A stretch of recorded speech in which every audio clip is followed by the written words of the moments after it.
A paz de Jesus, igreja. É um privilégio nós estarmos aqui reunidos hoje mais uma vez para cultuarmos o Senhor juntos, mas agora para sermos exortados, alimentados pela palavra do Senhor.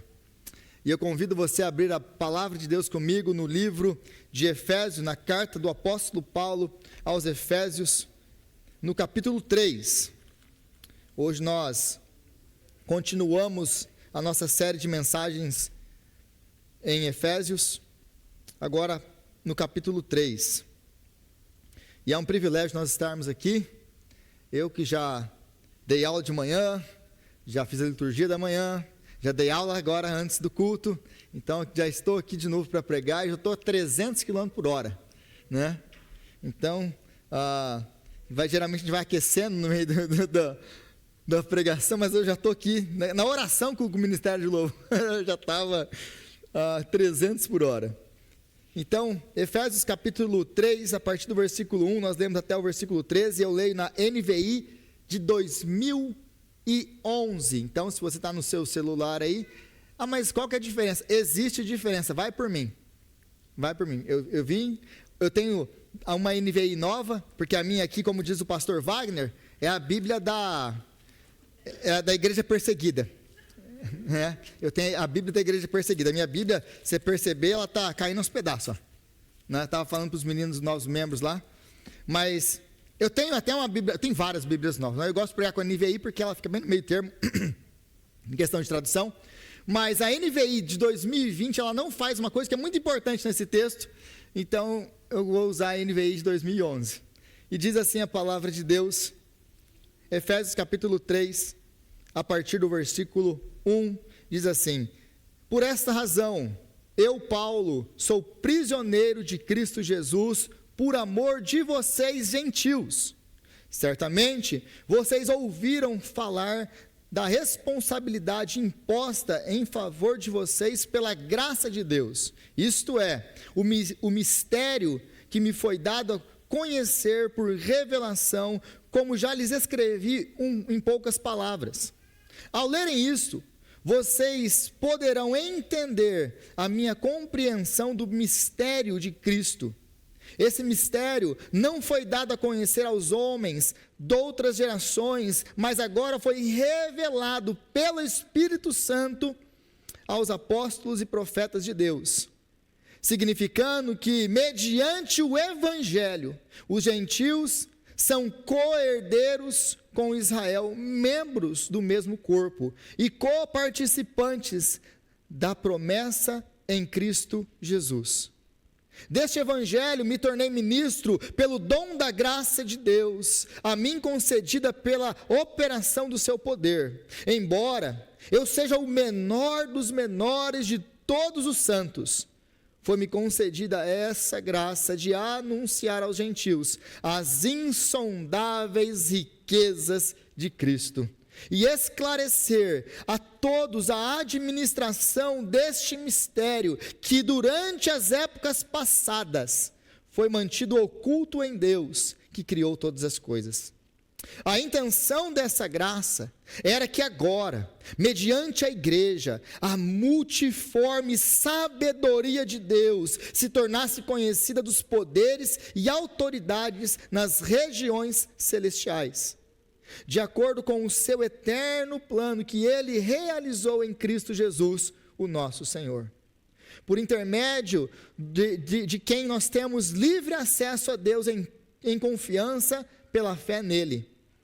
Portanto, peço-lhes que não desanimem por causa das minhas tribulações em favor de vocês, pois elas são uma glória para vocês. Palavra de Deus. Senhor, nós te louvamos pela sua palavra. E Deus, como é sempre verdade, diante de nós está exposta um texto que é glorioso, que é profundo, e que não existe homem capaz de expressar e trazer à tona a profundidade dele, e muito menos eu. Como o teu servo, o apóstolo Paulo, tão bem escreve aqui, Ele não conseguiu expressar exatamente tudo isso, porque é glorioso demais para nós, o Evangelho de Cristo Jesus. Agora nós pedimos ao Senhor, ilumina o nosso entendimento, abre os nossos olhos, abre os nossos ouvidos, abre o nosso coração. Quanto a mim, Pai, que o Senhor venha me dar graça, e que o Senhor venha me usar como instrumento nas tuas mãos, para a glória do teu próprio nome, para a exaltação do nome de Jesus Cristo, nosso Senhor, para que a tua igreja seja edificada, abençoada, alimentada e transformada pelo poder da tua palavra, em nome de Jesus. Amém. Amém. Hoje então nós vamos dar continuidade aqui, Efésios capítulo 3, versículo 1 ao 13, e aqui o apóstolo Paulo, ele vai continuar falando aquilo que ele já introduziu no começo, no capítulo 1, ele vai revelar aqui o mistério, que ele fala desde o capítulo 1, o mistério dele, que Deus revelou a ele, mas é importante a gente entender o que ele está fazendo aqui, para começar, porque se você notou aqui, essa é uma das razões que eu escolhi a NVI de 2011 e não a de 2020 ou 23, porque ele faz uma distinção. Volta aí para o versículo 1 comigo. Por essa razão, eu, Paulo, sou prisioneiro de Cristo Jesus por amor de vocês, gentios. Aí a NVI tem um tracinho aqui, porque essa palavra solta aqui, ela não faz sentido. O apóstolo Paulo, por essa razão, eu, Paulo, sou prisioneiro de Cristo Jesus por amor de vocês, gentios. Mas ele só vai continuar isso aqui a partir do versículo 14. Tudo que nós temos do versículo 2 ao versículo 13 é uma que nós chamamos dentro da teologia de uma digressão. Ele troca, ele muda de direção por um momento para explicar uma outra coisa que era muito importante explicar, antes dele continuar essa frase. Então eu sou prisioneiro de Cristo por amor de vocês, gentios. Se você continuar no versículo 14, ele vai repetir a mesma frase no versículo 14 que ele repetiu no versículo 1. Por essa razão, ajoelho-me diante do Pai, do qual recebe recebe o nome toda a família, nos céus e na terra. Oro para que, com as suas gloriosas riquezas, Ele os fortaleça no íntimo do seu ser, com o poder, por meio do seu Espírito. Então aqui, ele quer falar, no versículo 1, ele quer falar assim, olha, por essa razão, eu, Paulo, sou prisioneiro de Jesus Cristo, por amor a vocês, gentios. Em outras versões, dependendo da versão que você está, eu, Paulo, eu oro por vocês. Eu, Paulo, me ponho de joelhos por vocês. Mas no grego não tem nada disso aqui.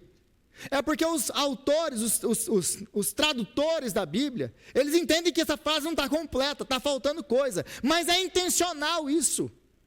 Ele não quer completar a frase. Ele começa a falar a razão pela qual ele louva a Deus, a razão pela qual ele está prisioneiro de Jesus Cristo, e ele ora pelos seus companheiros, pela igreja, que durante tanto tempo ele instruiu. Ele para, ele pensa, não, mas eu preciso explicar para eles uma coisa, o porquê que eu estou preso, porque estar preso para eles não era uma coisa comum, não era uma coisa que eles deveriam, que ninguém se gloriaria de estar. Então, ele faz essa pausa aqui do versículo 1, ele começa a falar da sua prisão, e ele para, e ele só vai retomar isso depois do versículo 14. Então o que nós temos do versículo 2 ao versículo 13 aqui, é um grande parênteses do apóstolo Paulo, para explicar a questão que ele começou aqui no versículo 1. Por essa razão, eu, Paulo, sou prisioneiro de Cristo Jesus, por amor de vocês, gentios.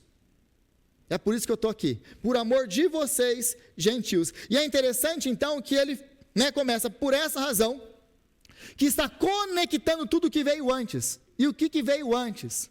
Capítulo 2. Não precisa ser um gênio para descobrir isso, né?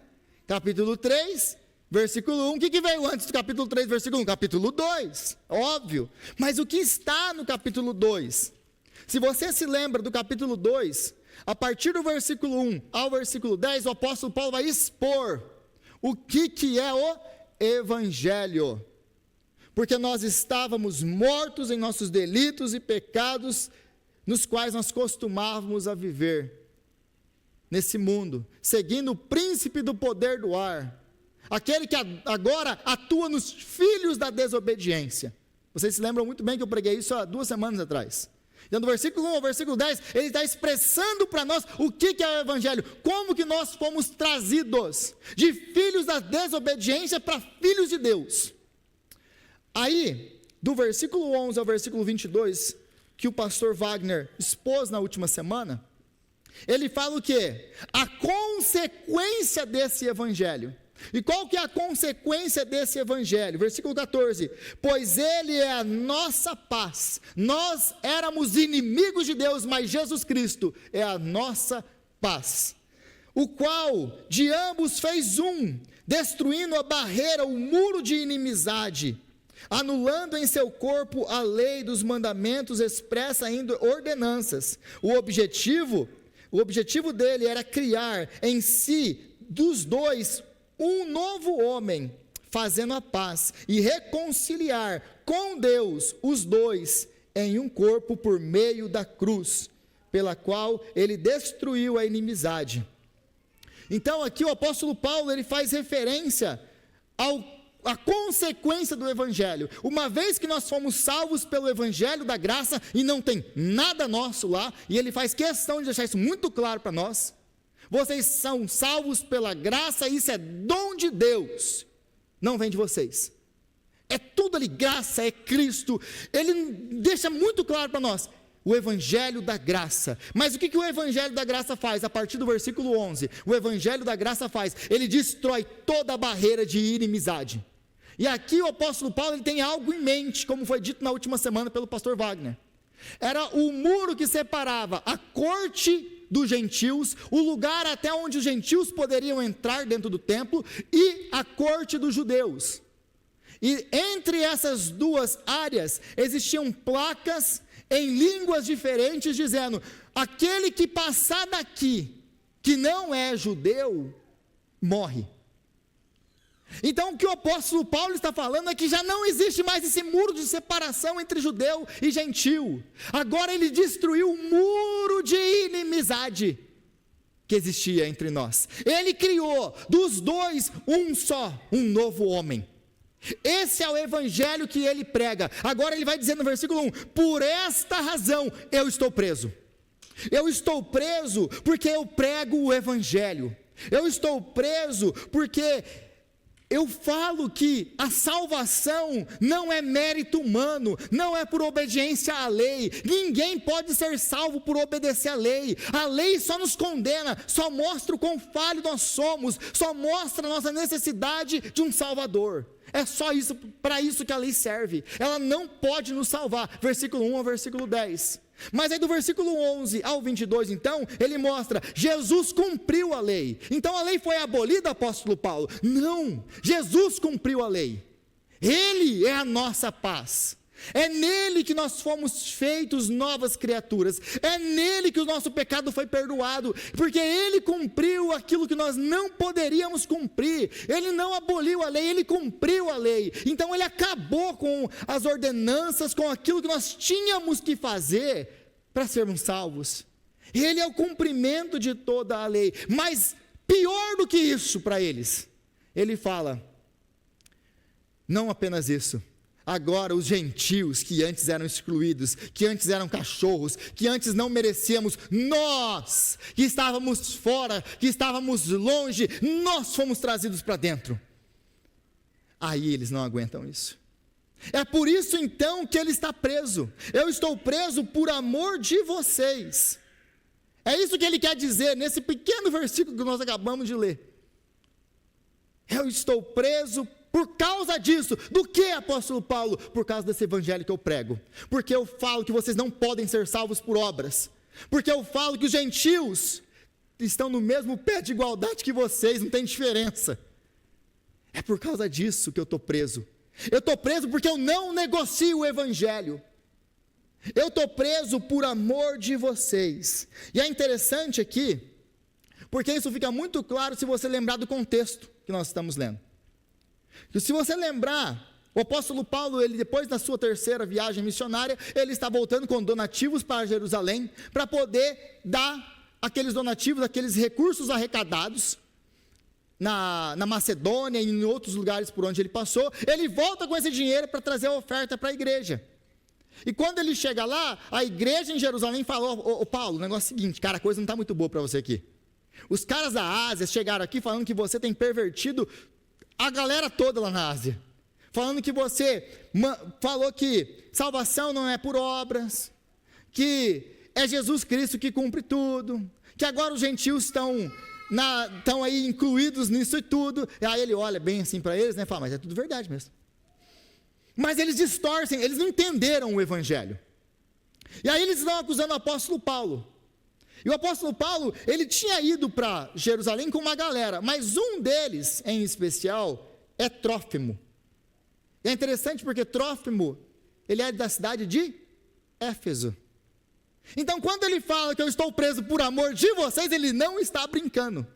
Porque se você abrir a sua Bíblia aí em Atos capítulo 21, versículo 27, o texto diz assim: quando já estava para terminar os 7 dias, alguns judeus da província da Ásia, vendo Paulo no templo, agitaram toda a multidão e o agarraram gritando: israelitas, ajudem-nos! Este é o homem que em toda parte ensina todos contra o nosso povo, contra a nossa lei e contra esse santo lugar.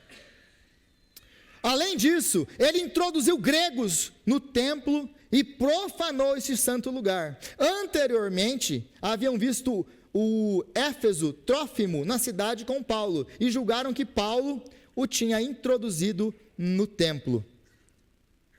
Então eles viram Paulo acompanhado de pessoas da Ásia, eles viram Paulo acompanhado de Trófimo, que era de Éfeso, e outras pessoas que andavam com ele, de gentios, que era um problema isso para um judeu, e eles julgaram que o apóstolo Paulo tinha introduzido eles dentro do templo, que ele passou da barreira, do muro de inimizade. É por isso que ele está escrevendo isso aqui: o muro de inimizade foi rompido, acabou.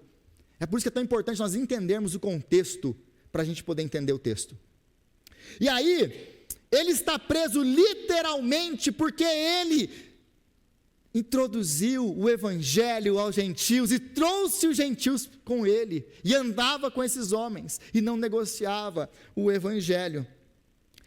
Portanto, as suas correntes são correntes de validação do seu ministério. Aquilo que ele estava preso por causa do amor a eles. Eu estou nessa situação porque eu prego o evangelho. Eu estou nessa situação por causa de vocês, por amor a vocês. Eu estou assim porque eu amo vocês demais.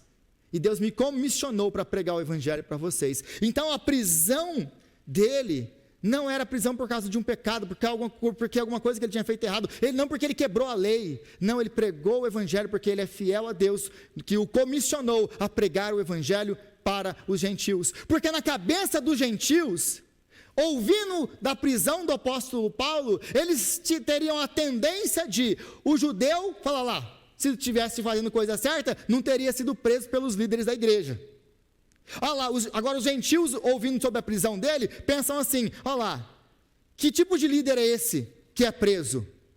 Então, tanto para o grego quanto para o judeu, a prisão do apóstolo Paulo era um impedimento para o ministério. Eles podiam enxergar isso como se fosse uma coisa de caráter, como qualquer outra coisa. A pessoa, imagina que eu vou preso, que não é muito difícil. Aí você vai lá e você vai pensar o quê? Aí você começa a escutar todo tipo de conversa. E aí eu não tenho a oportunidade de me dirigir a vocês e de falar o que realmente aconteceu. Bom, já não era boa coisa mesmo. Agora a gente tem certeza. É mais ou menos essa a jogada com eles aqui. Então o apóstolo Paulo está falando: eu estou preso não porque eu sou um criminoso, não porque eu quebrei a lei. Eu estou preso porque eu amo vocês. Eu estou preso porque eu me submeto a Cristo. As correntes que me prendem são a marca de autenticidade do meu ministério, e não o contrário. Porque na cabeça deles, eles pensavam que isso aqui era uma vergonha para ele. Mas ele está falando: não, muito pelo contrário. Essas correntes são uma glória para vocês, gentios. Então é isso que ele está falando aqui. É muito importante também nós entendermos que ele fala que eu sou prisioneiro de Cristo. De Cristo. Eu não sou prisioneiro dos... Ele não fala, eu sou prisioneiro porque os líderes religiosos me buscaram e me prenderam. Eu sou prisioneiro de Roma, do imperador. Ele não fala isso. Ele fala, eu sou prisioneiro de Cristo. E por que isso aqui é interessante? Por que isso aqui é importante? Porque isso aqui muda tudo. Porque o apóstolo Paulo, ele não vê o seu sofrimento como obra do acaso, como obra do azar. Eu estou sofrendo, porque muitos de nós, agora no lugar dele, falariam o quê? Oh Deus, eu estava te obedecendo, eu estava me sacrificando, Senhor, eu estava me doando, Senhor, e olha o que aconteceu comigo, Deus. Você não está vendo o que está acontecendo comigo, não? Também não vou te servir mais, não volto mais naquela igreja. Estou mentindo? Nós sabemos que nós somos assim, mas não o apóstolo Paulo, porque ele olha tudo isso e ele não vê as suas correntes como correntes de líderes que não entenderam o que ele estava pregando. Ele não entende as suas correntes como ele é um prisioneiro, uma vítima, porque se ele fala eu sou prisioneiro de Roma, ele é uma vítima de Roma. Se ele fala que ele é o prisioneiro dos líderes religiosos, ele é uma pessoa que está subvertendo a lei. Não, eu sou um prisioneiro de Cristo, eu estou aqui por causa de Cristo.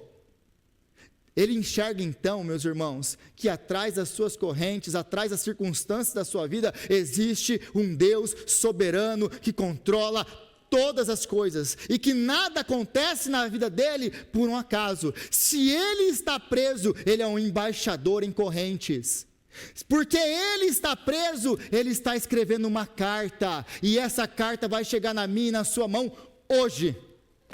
Deus tem um propósito em tudo nas nossas vidas, até mesmo nas dificuldades, aliás, principalmente nas dificuldades. Ele não olha então essas coisas como se fossem um atraso do meu ministério. Eu podia estar pregando, eu podia estar plantando igreja, eu podia estar viajando, porque é assim que nós pensamos. Acontece alguma coisa na minha vida e eu já penso, nossa, está atrasando o meu ministério, eu podia estar fazendo isso, eu podia estar fazendo aquilo, mas por causa disso aqui agora eu não consigo. Nós temos a tendência de olhar as circunstâncias da nossa vida, as coisas que acontecem na nossa vida, como atrasos, como empecilhos, mas Deus olha tudo na minha e na sua vida, como a mão soberana, que quer nos ensinar, em toda e qualquer circunstância, a ser mais parecido com Jesus.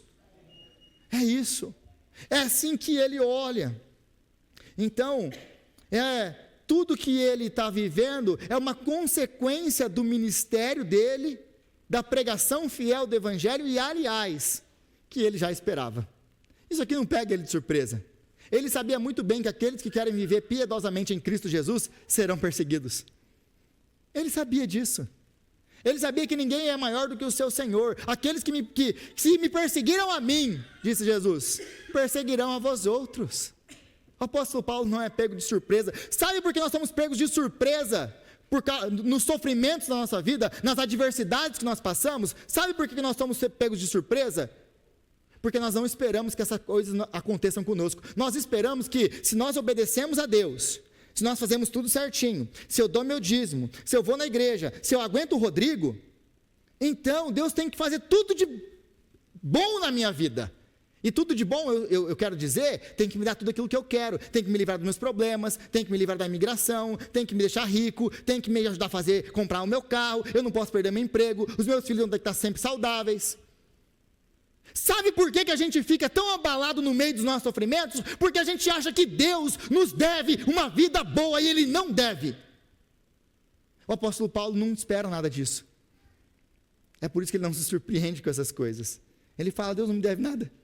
Eu estou respirando, eu fui chamado, o menor de todos aqui, eu fui chamado para ministrar essa palavra gloriosa. Quem sou eu?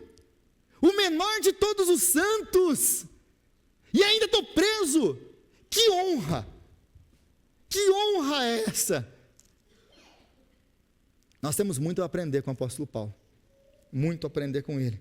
Então, Cristo vai redefinir completamente a nossa identidade. Se você está em Cristo, estar em Cristo vai redefinir completamente quem você é. Porque quando nós nos apresentamos, nós falamos, eu sou o engenheiro, eu sou o pastor, eu sou o carpinteiro, eu sou o pai, eu sou a mãe, eu sou sei lá o quê. O que o apóstolo Paulo fala? Eu sou o prisioneiro de Cristo. Eu sou um escravo de Cristo. Eu sou dele. Essa é a identidade que ele aponta. Então a identidade de Paulo, ela é definida por Cristo e não pelas circunstâncias dele. Eu sou o que eu sou pela graça de Deus, independente do que aconteça comigo. Porque para o mundo, o que o mundo via no apóstolo Paulo? É um fracassado, está lá preso. O mundo olha para ele e pensa, olha que desperdício. Mas como que ele vê? Ele vê aquilo como uma missão que Deus o colocou. Por que ele consegue ver assim? Porque a identidade dele foi completamente transformada em Cristo Jesus. Ele não é uma vítima de Roma, ele é um prisioneiro de Cristo, servo que está em uma missão debaixo da soberania de um Deus que controla tudo. É assim que ele enxerga a vida dele. Então, ele vê que por trás de tudo que está acontecendo na vida humana, existe um Deus cuidadoso, guiando a história. Então ele vai nos ensinar, Paulo vai nos ensinar, que a verdadeira liberdade não é e não está na ausência de correntes. A verdadeira liberdade está na capacidade de nós vermos a mão soberana de Cristo, mesmo quando estamos acorrentados. Quem que pode prender esse homem? Porque ele está preso, e ele vê aquilo como uma oportunidade para o ministério. Ele entende que a verdadeira liberdade não é estar solto, a verdadeira liberdade é estar em Cristo. Eu sou livre porque eu estou em Cristo. Vocês podem me bater, vocês podem me prender, vocês podem me matar, eu estou em Cristo, eu sou livre, e completamente livre. Ele era livre. Então para nós é a mesma coisa, independente das nossas circunstâncias. Se nós estamos em Cristo, não depende de circunstância, nós estamos livres. E por saber que as suas correntes serviam com um propósito eterno, é por isso que ele estava livre. Ele sabia que aquilo ali tinha um propósito eterno, e mal sabia ele, que ele seria o autor mais conhecido e mais traduzido em toda a história da humanidade. Mal sabia ele que aquela carta de dentro daquela prisão seria lida hoje, para nós aqui. Mal sabia ele que hoje nós estaríamos aprendendo com a vida dele, falando dele. Ele apenas era um homem que confiava que aquela cadeia, aquela prisão, tinha um propósito eterno. E tinha. Ele tinha. Então, ele estava verdadeiramente livre no meio de tudo isso aí. E o nosso chamado é vermos os nossos próprios sofrimentos por Cristo, não como uma interrupção acidental do plano de Deus na minha e na sua vida. Deus não comete erros. Muitas vezes nós colhemos sim, nós colhemos sofrimento por causa dos nossos pecados, por causa da nossa desobediência, mas muitas vezes quando nós estamos fazendo, abre aspas, tudo certo, e as coisas ruins acontecem, não é um plano, não é um desvio, não é um acidente, Deus não tinha nada a ver com isso, Deus não pôde evitar isso, não, Deus sabia que isso ia acontecer, Deus permitiu que isso acontecesse, por quê? Para a glória do nome dele, para transformar você, porque ele tem um plano eterno na sua vida, mesmo que você não veja agora, porque o apóstolo Paulo não viu aquela hora, ele não sabia do impacto que aquilo teria. Então, a fidelidade em meio à tribulação é uma glória, pois demonstra ao mundo o valor supremo de Cristo. Quando nós passamos no meio dos nossos sofrimentos, com confiança, em fidelidade, com a cabeça erguida, apontando para Cristo, meus irmãos, isso traz uma glória para Deus,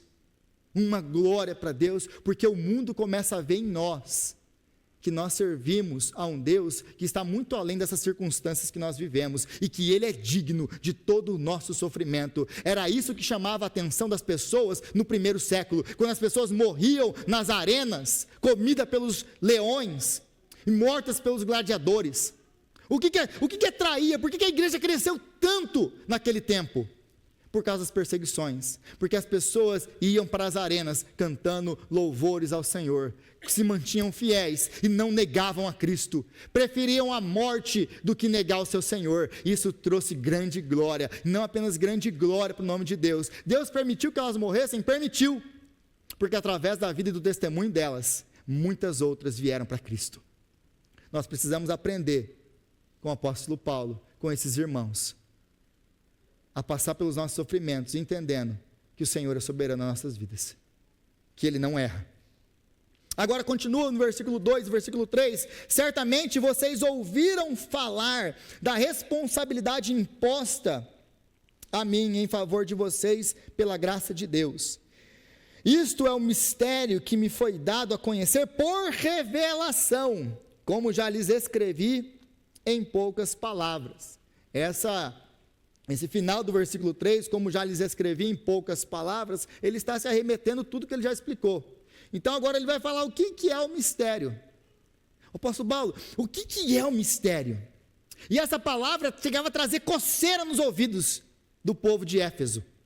Porque essa palavra mistério, na cabeça deles, era um enigma, era um segredo esotérico, era algo que só as elites podiam saber. Eles que estavam imersos dentro desse paganismo religioso, os pagãos, eles acreditavam no esoterismo, eles acreditavam nas religiões de mistério. E as religiões de mistério pregavam que existia um conhecimento oculto, que só uma pequena elite podia ter. Era um conhecimento que se você fizesse algumas coisas, algumas magias, controlasse algumas entidades, você podia ter. Então quando eles falam, nossa, voltamos para a religião de mistério, só que aí eles vão tomar uma pancada na cabeça, né? Não, vocês não voltaram para as religiões de mistério. Não tem nada a ver com o que vocês pensam. Então, para o apóstolo Paulo, mistério, quando ele fala mistério, nós gostamos desse negócio de mistério também.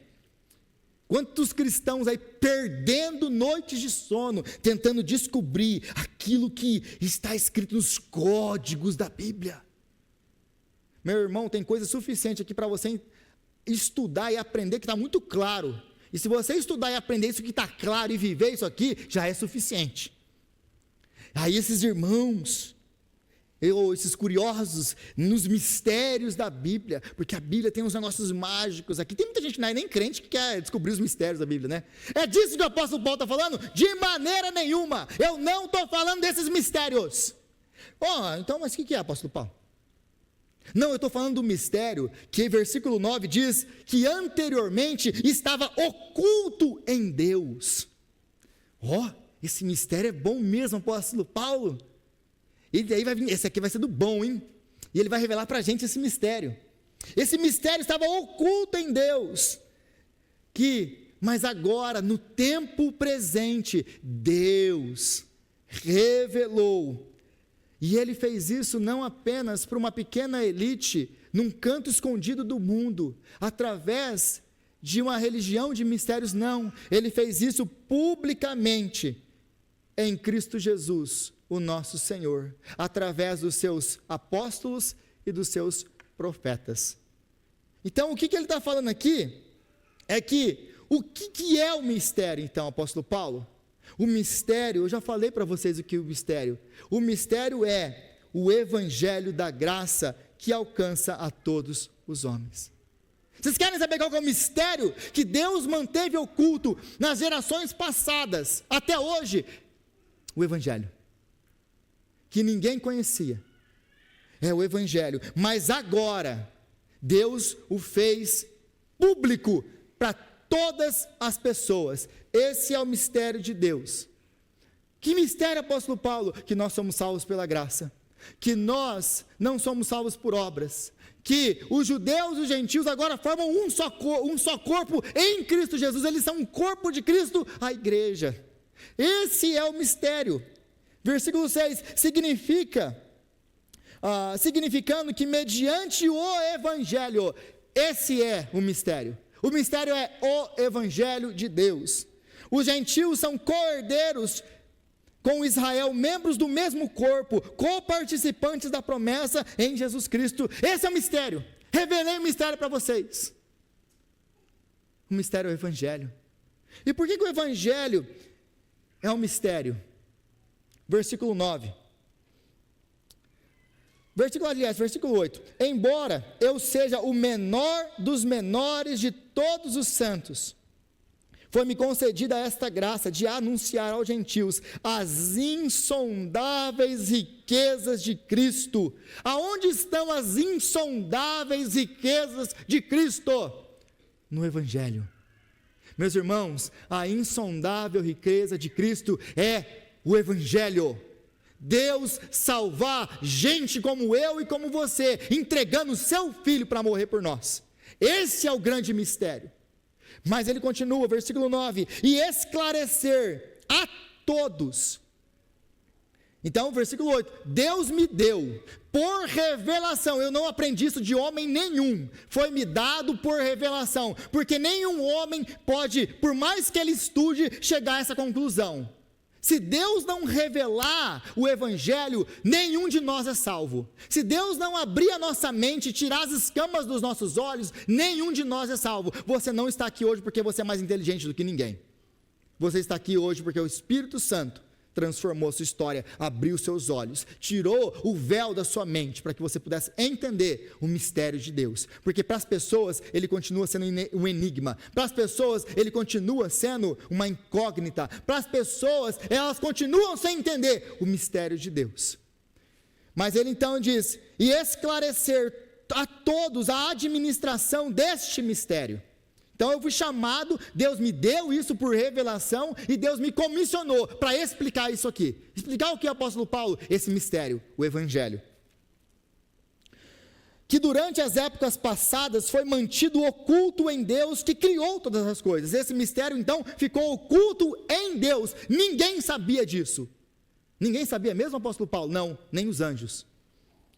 A intenção dessa graça era que agora, mediante a igreja, a multiforme sabedoria de Deus se tornasse conhecida dos poderes e autoridades nas regiões celestiais, de acordo com o seu eterno plano que ele realizou em Cristo Jesus, o nosso Senhor. Para agora no versículo 10 aí, meus irmãos. Para aí no versículo 10. Então, o apóstolo Paulo fala aqui o seguinte: esse mistério me foi dado por revelação. Os homens de outras épocas não conheciam ele, mas a mim foi dado para que agora eu esclarecesse de maneira pública a todos o Evangelho de Jesus Cristo. Mas esse Evangelho, esse mistério que ficou oculto em Deus, ele estava oculto até mesmo dos anjos, porque nem mesmo os anjos entendiam essas coisas. Nem mesmo os outros homens do passado entendiam essas coisas. 1 Pedro, capítulo 1, versículo 10 e 12 diz assim: foi a respeito dessa salvação que os profetas que falaram da graça destinada a vocês, investigaram e examinaram, procurando saber o tempo e as circunstâncias para os quais apontava o Espírito de Cristo, que neles estava, quando predisse a vocês os sofrimentos de Cristo e as glórias que seguiriam a esses sofrimentos. Pausa aí, apóstolo Pedro. Esse mistério, esse evangelho que agora é claro para vocês, os profetas do Antigo Testamento almejavam entender isso e não conseguiam, porque estava, como diz o autor de Hebreus, estava encoberto. Aí o apóstolo Paulo usa a palavra aqui, revelou, é a palavra apocalipse. Ele descortinou, ele tirou o véu, ele trouxe uma revelação, apocalipse. Aí ele continua: a eles foi revelado que estavam ministrando não para si mesmos, mas para vocês, quando falavam das coisas que agora lhes são anunciadas por meio daqueles que pregam o Evangelho pelo Espírito Santo, porque só pelo Espírito Santo nós podemos entender essas coisas. Enviado dos céus, coisas que até os anjos ansiavam observar. Meus irmãos, o que ele está falando aqui é muito sério. Ele está falando que o evangelho que foi revelado agora em Cristo Jesus, com o advento de Cristo, ele não era conhecido nem dos anjos. Nem os anjos conheciam o evangelho. Você vê muito bem isso no evangelho, nos evangelhos, quando você vê Satanás tentando Jesus, tentando trazer ele para o lado dele. Se você me ajoelhado me adorar, então vou tentar trazer ele para o meu lado. Depois que ele não consegue tentar Jesus, que ele não cai, ele não cede, então ele muda a estratégia. Vou matar esse cara, porque Satanás não sabe o que fazer com Jesus. Eles não sabem, os anjos não sabem, não conheciam, porque estava oculto em Deus. Mas isso aqui é muito importante. E por que o evangelho é tão glorioso e tão importante? Deixa eu tentar ilustrar isso dessa maneira. Antes da criação do mundo, nós temos os anjos, e eles adoram a Deus por aquilo que ele faz. Deus é o criador de tudo, ele criou os anjos. Mas quando Satanás cai, nós temos a primeira rebelião. Então, eles conhecem um atributo de Deus, ou os atributos de Deus agora começam a ser revelados e conhecidos por eles. Antes eles adoravam por quem Deus faz, por aquilo que Deus faz. Mas a partir do momento que Satanás peca, e com ele parte dos anjos, e eles são condenados, eles conhecem o que de Deus?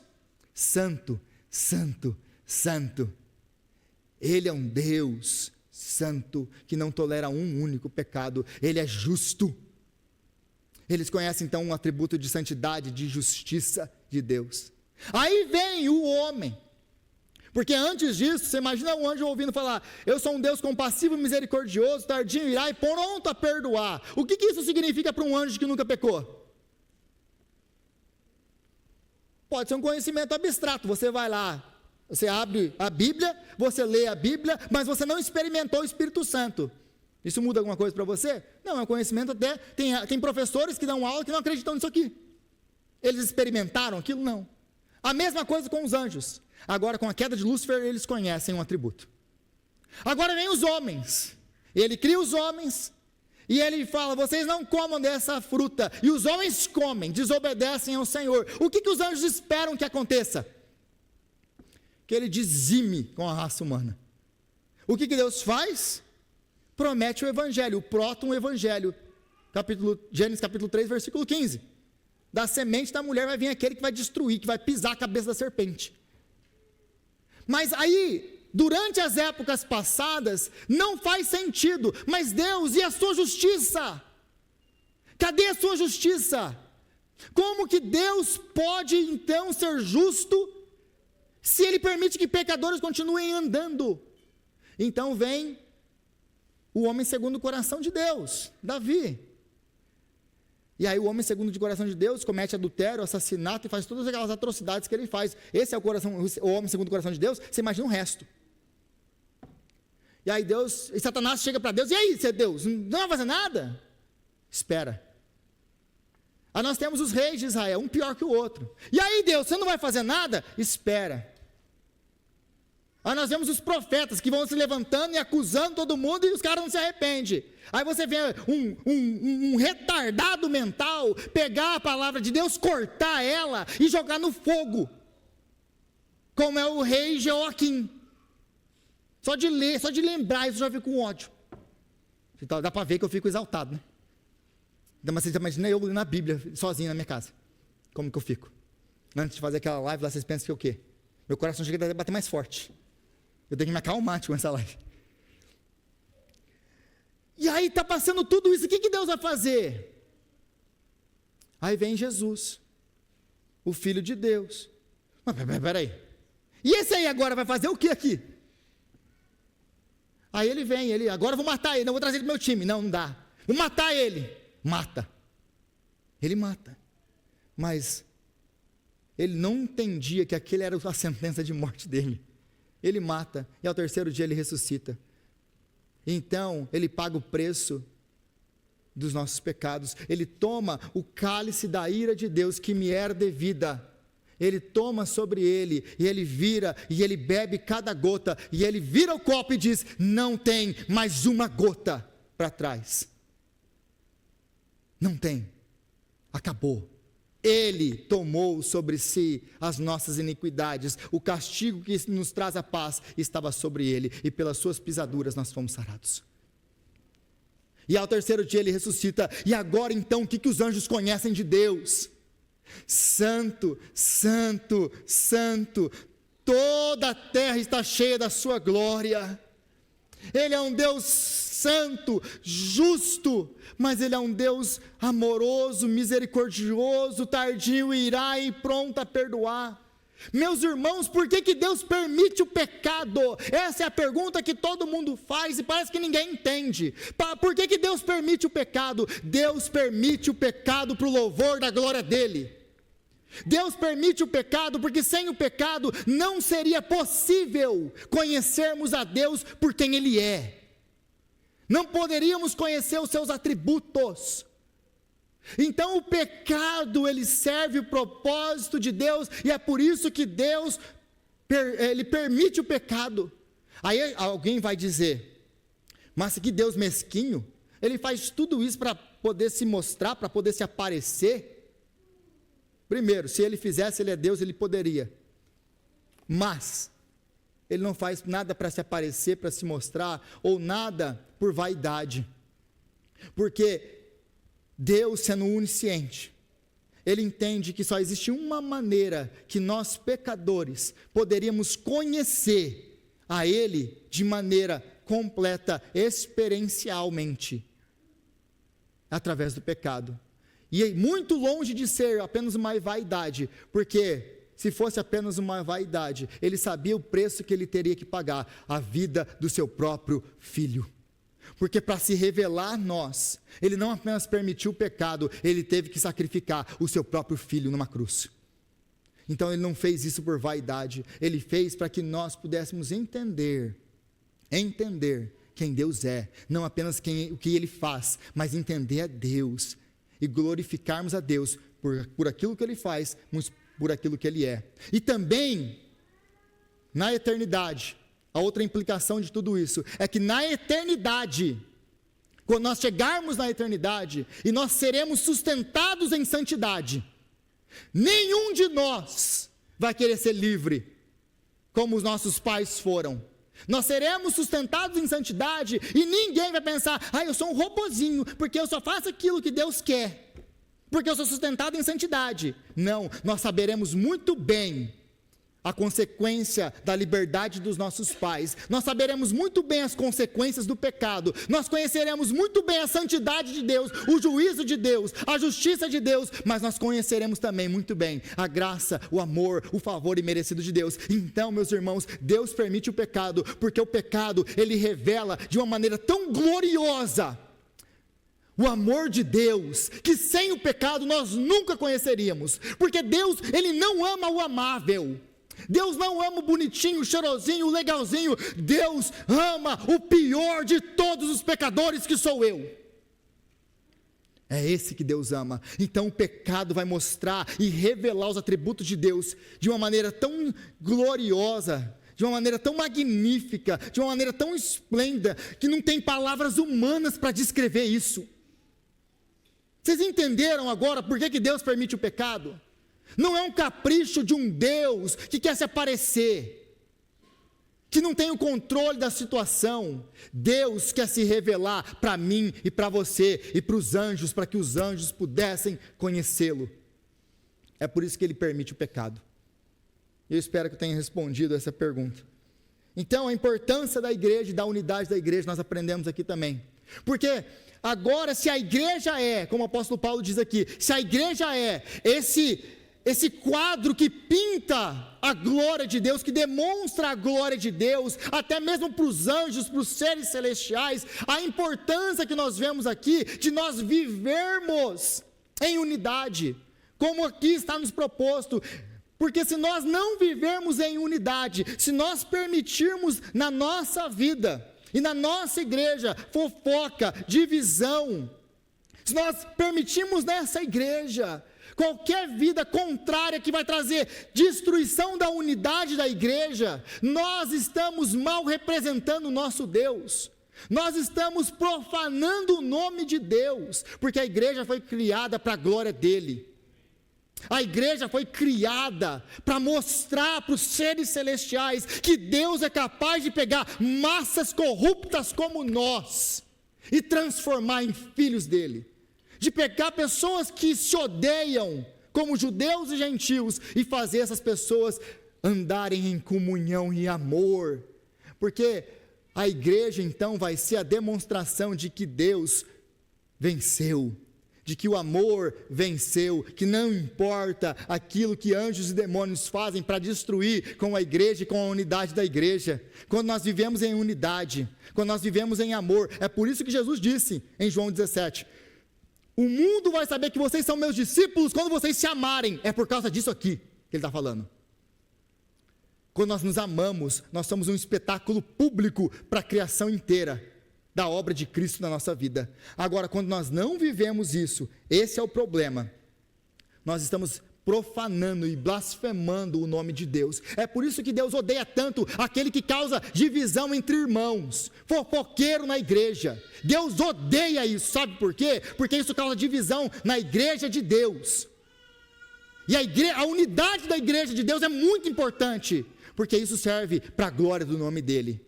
Para a glória do nome dele. Então, Deus realizou todas essas coisas em Cristo Jesus, de acordo com o seu eterno plano que ele realizou em Cristo Jesus, o nosso Senhor. Meus irmãos, a igreja não é plano B.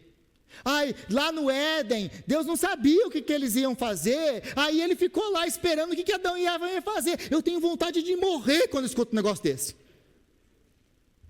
Sério, gente, eu fico assim abismado.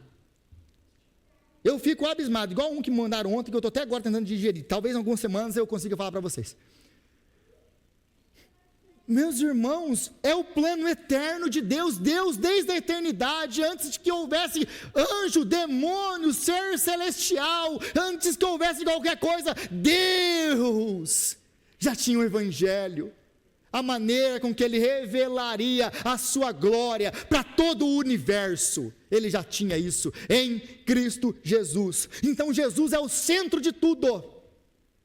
Jesus é onde o plano de Deus foi estabelecido desde a eternidade. Jesus é a reconciliação de tudo na cruz. É através dele que nós somos reconciliados.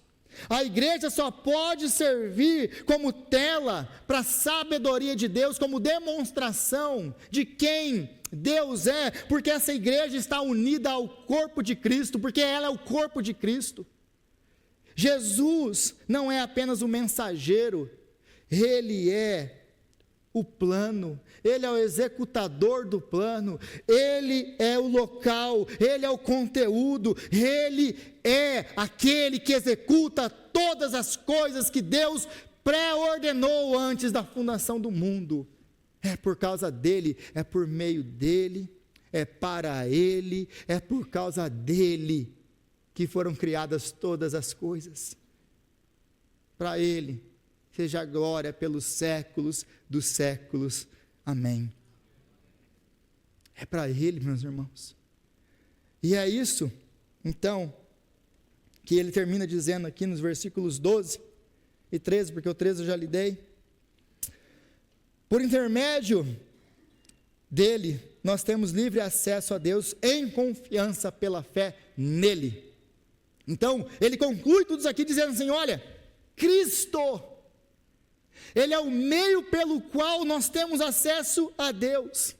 Cristo, ele não apenas derrubou a barreira de inimizade que existia entre os homens. Jesus Cristo, ele derrubou a barreira de inimizade que existia entre nós e Deus. Ele rasgou o véu de cima a baixo, e agora nós temos acesso à presença de Deus por causa de Cristo. Ele é o nosso advogado, ele é o nosso sumo sacerdote, ele é aquele que está na presença do Pai, que intercede por nós dia e noite. Meus irmãos, nós servimos a um Deus tão grande, mas tão grande. E Cristo é o autor e o consumador de tudo isso. Em Cristo. E aí, por causa de Cristo que abriu esse acesso, agora nós nos achegamos diante de Deus, não como pedintes, não como mendigos. Nós nos aproximamos diante de Deus como filhos, com toda a ousadia de filhos. Tem gente chegando a Cristo como se fosse um miserável, como se fosse um pedinte, como se fosse um intruso. Nós temos toda a ousadia para chegar diante de Cristo agora, diante de Deus, porque o véu foi rasgado por Cristo. Por causa dele, nós temos livre acesso a Deus. É por causa dele. E o nosso acesso, a nossa unidade com o Pai e um com os outros, é representado nisso que nós vamos participar aqui agora. Porque ele partiu o seu corpo, porque ele derramou o seu sangue. Meus irmãos, ele nos fez um. Agora nós somos um em Cristo Jesus. E é isso que essa mesa representa. A nossa união com Cristo Jesus, o nosso Senhor. Amém?